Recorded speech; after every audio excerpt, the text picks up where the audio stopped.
Breathing অ্যাপারেটস class এবং পরিধান পদ্ধতি। এই সেম, ঠিক সেম কেস। অনেকে এভাবে টানে আসে না, কিন্তু এভাবে টানতে ধরবেন এই নিচের দিক থেকে এটা টান দিয়ে ফেলতে হয় এইভাবে।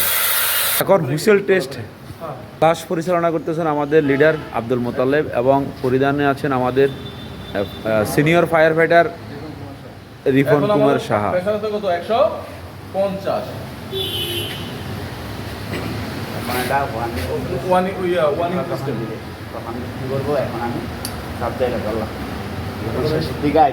হুইসেল সিস্টেম, হুইসেল পরীক্ষা, হুইসেল ভালো আছে কিনা, বিপদকালীন সময়ে সঠিকভাবে উচ্চারণ দেয় কিনা।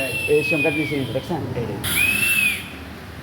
এই শিগগিরই আওয়াজটা যে হুইসেল কি আছে সচল আছে, ঠিক আছে, এটা আমরা বুঝতে পারলাম। ওকে, এখন আজকে আমরা যে বিষয়টা জানতে পারলাম এখানে বা শিখতে পারলাম, ঠিক আছে, এটা হচ্ছে একটা ব্রিদিং অ্যাপারেটসের হাই প্রেশার কীভাবে পরীক্ষা করা হয় এবং লো প্রেশার কীভাবে পরীক্ষা করা হয় এবং কীভাবে পরিধান করতে হয় এই সম্পর্কে আমাদেরকে বিস্তারিত আমাদের লিডার আব্দুল মোতালেব সাহেব এবং আমাদের রুদ্র, ঠিক আছে, রিফন কুমার শাহ, এই যে আমাদেরকে শিখালেন, তার জন্য আমরা জোরে একটা করতালি দিই, তাকে ধন্যবাদ।